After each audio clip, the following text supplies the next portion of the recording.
पूर्व जन्म के पुण्यकर्मी प्राणी हो, उनको मनुष्य जीवन मिला है, तो वो आज भी भक्ति की कसक आप में विद्यमान है, आप भटक रहे हो। और कुछ ऐसे व्यक्ति हैं, एक ही घर में एक तो इस ज्ञान को सुनते ही भाग लेता है और दूसरे को समझाने की चेष्टा करते हैं तो भी वो नहीं मानते हैं, विरोध करते हैं। तने देवी देवता छोड़ दिए, तने बैठा बैठा दिया है, देवता रुष्ट हो जाएंगे, ये हो जाएगा, नुकसान हो जाएगा, या वो भक्ति करते ही नहीं है। तो इसका कारण बताया परमात्मा ने। कबीर साहब कहते हैं, सठ दल दोनों दीन का, दिल में दोष न धार, सतगुरु का कोई एक है, यू काल का सब संसार। जैसे कोयल जो होती है, ये कोयल अपना अलग से घोंसला बनाकर अंडे नहीं पैदा करती, क्योंकि अलग से वो अंडे देती है तो कौवे उसको खा जाते अंडों को। वो ऐसे सूझबूझ से अपना काम निकालती है। जो मादा काग कौवी कहीं अंडे उत्पन्न कर देती है, उस ताक में रहती है, और जब वो कभी बाहर जाती है अपना आहार करने के लिए, चुग्गा चुगने के लिए, तो पीछे से उसी के घोंसले में अंडे उत्पन्न कर देती है।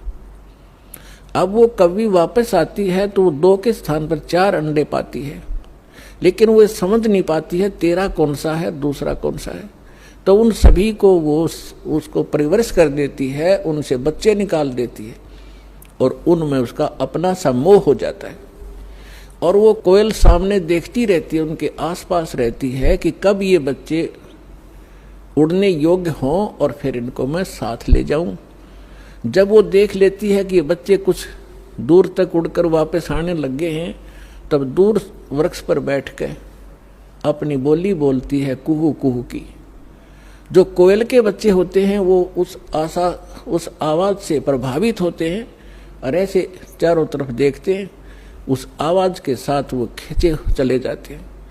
और जो काग वाले होते हैं उनका असर भी नहीं होता, वो अपने बैठे ऐसे ही, वो उड़कर चल पड़े, कोयल वाले काग वाले वहीं रह गए।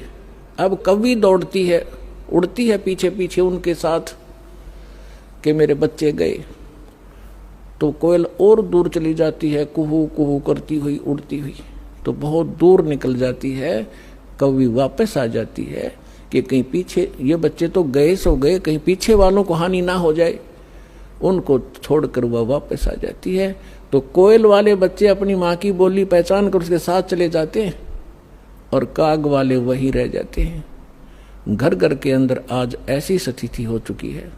जो परमात्मा के पूर्व जन्म के संस्कारी हंस हैं, परमात्मा की इस बोली को, कोयल की बोली को सुनते ही फड़क गए और भाग लिए सतलोक आश्रम की ओर। और वो भी अगर छाने नहीं हुए हैं, अभी समझन जोगे दो शेष रह रहे हैं, ये भी हो सकता है, तो वो भी अगर कोयल के होंगे तो अवश्य सतलोक आश्रम बरवाड़ा में आना पड़ेगा उनको।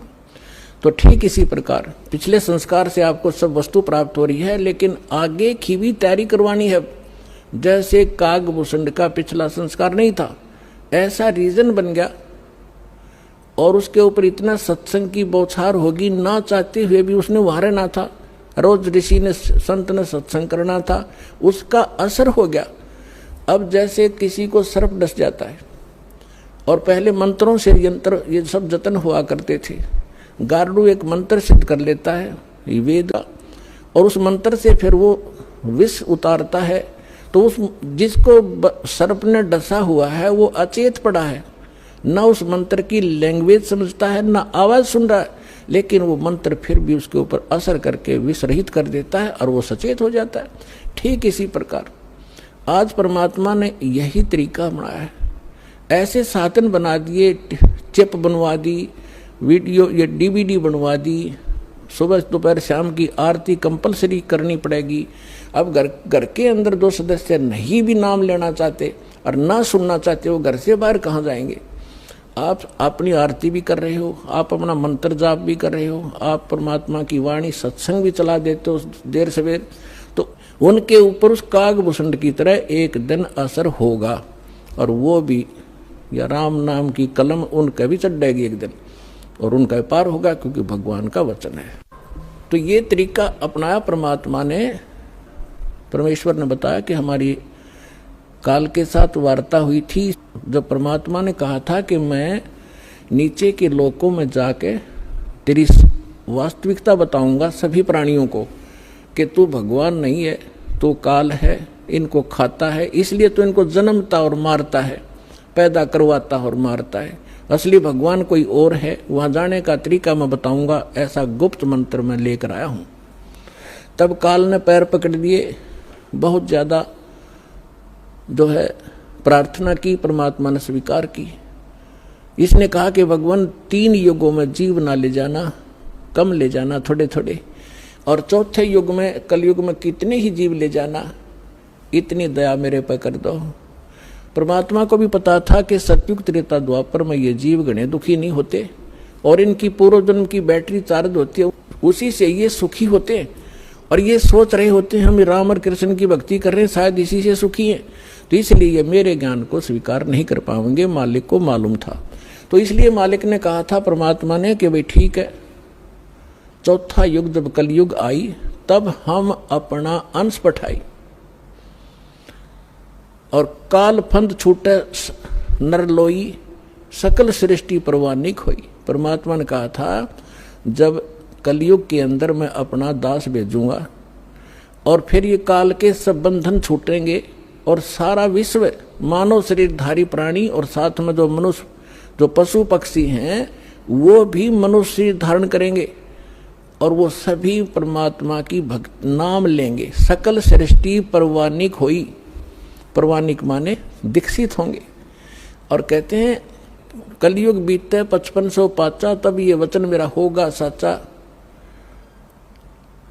और कलयुग बीत जावे जब एता, सकल यानी सभी प्राणी परम पुरुष पद चेता।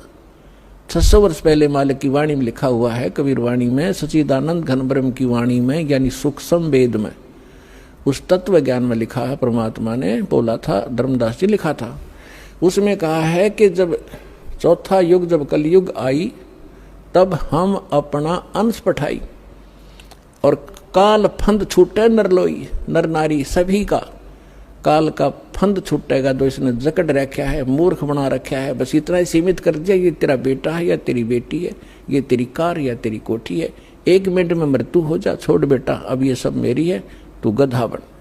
तो यह भूल या हमारे साथ इसने धोखा कर रखा था, इस ज्ञान से अब हमें खूब समझ में आएगा और हमारे बच्चे भी सुरक्षित रहेंगे, हम भक्ति करेंगे। परमात्मा की शरण में आने से हमारे प्रारब्ध के जो पाप आने हैं, मृत्यु होने या काल मृत्यु या कोई अन्य अंग भंग होना है, वो नहीं होगा। अगर आप नियमित रहोगे, सच्चा विश्वास के साथ ही सत भक्ति करोगे, तो वो दुख टलेंगे। आपके बच्चे आखिर तक आपके साथ रहेंगे जब तक, और वो भी मुक्त होंगे और आप भी होंगे, यदि सारे भक्ति पर लग जाओगे। तो परमात्मा ने कहा था कि सकल सृष्टि परवानिक होई, काल फंद छूटे नरलोई। काल का जो बंधन है, कर्मों से बांध रखा इसने, और ये सब छूटेगा और सारी सृष्टि उपदेशी होगी। कलयुग बीतते 5500 पाचा। धर्मदास जी से कहा था कि कलयुग बीतते 5500 पाचा, तब ये वचन मेरा होगा सच्चा।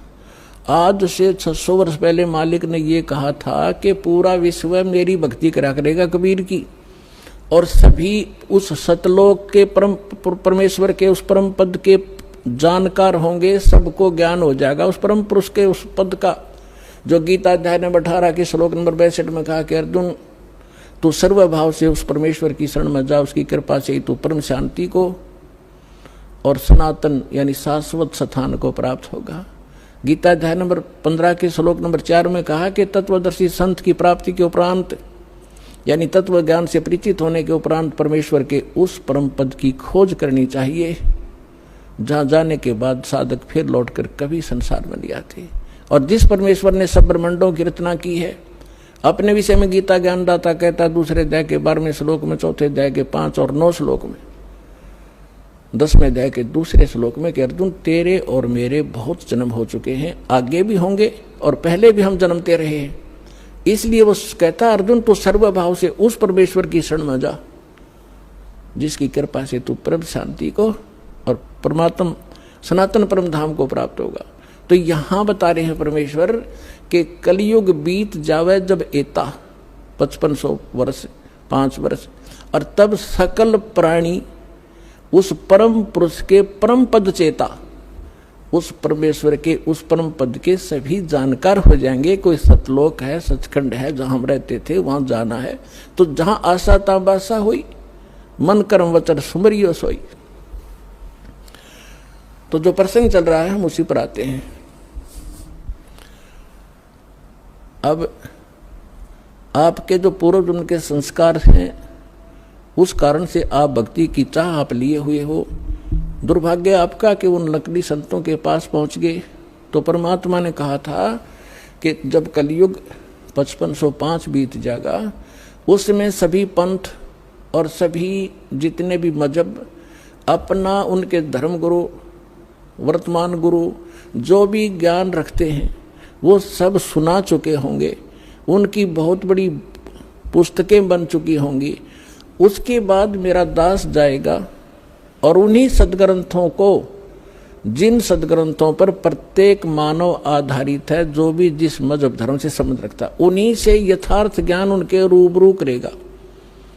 उसके लिए परमात्मा ने सबसे पहले आपको ये इंस्ट्रूमेंट बनवाए, प्रोजेक्टर बनवाए, टीवी चैनल बनवाए। दास आपको तो अब समझ में आएगी कि ये क्या हो रहा है, और आपको इतना तो ज्ञान है कि आज से 10-12 वर्ष पहले इनका नामो निशान नहीं था, और वो पीछे जाओगे तो किधर सोच भी नहीं थी कि ये ऐसे इंस्ट्रूमेंट बनेंगे। यदि मानव बना सकता तो बहुत पहले बना लेता इसको। ये परमात्मा का दिया हुआ ज्ञान बुद्धि है, पूरा विश्व उसके बालक हैं। कहीं से भी इसने किसी क्षेत्र से, पृथ्वी के किसी कोने से भी इंस्ट्रूमेंट किसी भी अपने बच्चे से बनवाया, ये गॉड गिवन माइंड है। मानव जीव सत्र का ये नहीं बना सकता। ये इसलिए बनवाया दाता ने, पहले आपको शिक्षित किया। अब इस दास का जन्म 1951 में हुआ, तब तक शिक्षा का कोई नामो निशान नहीं था। इक्का दुक्का की तो पढ़ा करता कोई, और उसके बाद एकदम बाढ़ सी आ गई। इतने आकर्षित हुए, कारण कुछ भी बिना, चाहे रोजी रोटी के लिए सब ने डिवोट कर दिए अपने बालक। 20-20 वर्ष तक बेटा बेटी पढ़ो पढ़ो, और मालिक ने दया करनी थी कि इसका सदुपयोग करेंगे। फिर ये इंस्ट्रूमेंट आपके सामने है, सदग्रंथ आपके रूबरू कर रहा है दास, और उनका निष्कर्ष निकाल के परमात्मा के ज्ञान से तोल रहा है। तो इस मानुष जीवन का मूल उद्देश्य यही है कि आप भक्ति करके यहाँ से पीछा छुटवाओ, और जिस परिवार को आप सुखी और धनी देखना चाहते हो वो भी भगवान से ही हुआ करता है। भगवान आपको दोनों काम करेगा, यहाँ भी सुख देगा और मोक्ष भी मिलेगा। अब ऐसा कौन अनजान होगा जो इस अवसर ने चूकेगा? अब सभी इस बात को स्वीकार करेंगे। तो प्रसंग अब चल रहा था कि हम जब सतलोक से आए, हम धनी थे भक्ति के। इस काल भगवान ने अपने ऊपर रेस्टोरेंट बना रखे हैं, स्वर्ग महास्वर्ग। प्रत्येक जो भी देव है उन देवों के अपने लोक हैं अलग से, जैसे विष्णु लोक, शिव जी का लोक, ब्रह्मा जी का लोक और गणेश जी का लोक, ऐसे। तो वहाँ इन्होंने अपने रेस्टोरेंट बना रखे हैं। वहाँ जो विष्णु जी का पुजारी वहाँ जाएगा, उसने जितने पुण्य किए हैं, भक्ति की है भगवान की, तो उसका टैक्स लेगा वो उस रेस्टोरेंट में। 10%, किसी ने 20% उसकी पुण्य कमाई से, और वहाँ सब सुविधाएं उनको देंगे जैसे होटल में होता है। पैसे उसी के होंगे, खर्च पुण्य उसी के होंगे। उन पुण्यों से भी 10-20% वो ये देवता हम आपसे टैक्स लिया करते हैं। और जब आपकी वहाँ पूंजी समाप्त हो जाएगी, पुण्य समाप्त होती है, आपको 84 लाख योनियों में गधे कुत्ते जो भी संस्कार वश है वहाँ भेज दिया जाएगा। और अब हम जो सतलोक कैसे जाएंगे? हमारी भक्ति शास्त्र अनुकूल ना होने से हमारे पूर्व जन्म के जो संस्कार थे वो सतयुग, त्रेता, द्वापर में अक्षीण हो गए। अब चौथा युग जब कलयुग आ गया, अब इसमें आप देख रहे हो कोई प्राणी सुखी नहीं है, कोई भी सुखी नहीं है। चाहे ऊपर तो आपने कितना चिकना चोपड़ा दिखता हो और चाहे प्रधानमंत्री दिखाई देता, उसको चैन सपने में नहीं है। कोई ना कोई ऐसी टेंशन उसके घर करी हुई है कि वो बता भी नहीं सकता किसी को। तो इसलिए परमात्मा को ये मालूम था कि जब इनके पुण्य क्षीण हो जाएंगे तब इनकी आंखें खुलेंगी। ये वो भक्ति भी करके छक लेंगे, उन संतों के पास भी भटक कर छक लेंगे जिनको ये संत मानते, और फिर भी ये ज्यों के त्यों रहेंगे, तब हमारे दास के पास आएंगे। और वो ऐसा मंत्र समर्थ के पास वो पावर है कि आपके संस्कार प्रारब्ध के दुख को भी, प्रारब्ध के संस्कार को भी वो चेंज कर सकता है। मासा घटे न तिल बधे, विद ना लिखे जो लेख, और सच्चा सतगुरु मेट के ऊपर मार दे मेघ। अब सतगुरु ना मिलने से भेड़ पूछ को पंडित पकड़े बादो नदी बिहंगा, गरीब दास वो भवजल डूबे जिनको नहीं साध सत्संगा। कबीर इस संसारे को समझाऊं के बारे, ये पूछ पकड़ के भेड़ की और उतरा चावे पारे। साधना तो नकली कर रहे हैं और इंतजार कर रहे हैं सुख होने की और मोक्ष की। कहते हैं संशय शोक सराय में सुतक दिन राती, और जीवत जग में जूती पड़े फिर जम तोड़े छाती।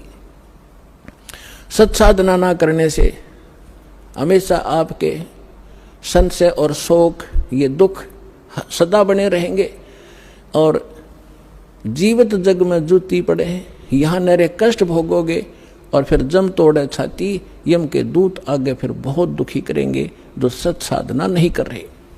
तो यहाँ क्या बताते हैं परमात्मा, फिर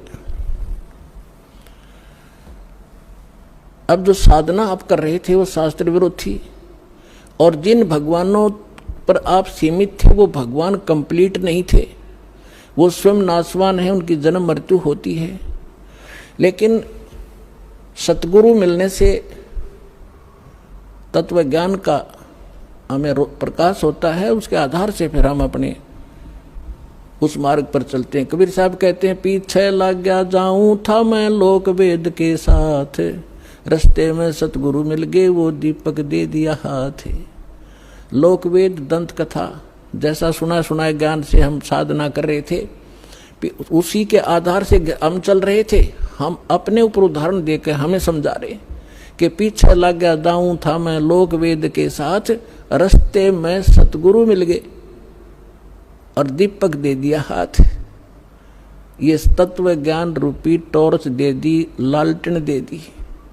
अब इसकी रोशनी में हम गड्ढों में, बोझड़ों में, कांटों में नहीं जाएंगे, इसके प्रकाश से हम सुमार्ग पर चलकर मंजिल पर पहुंच जाएंगे।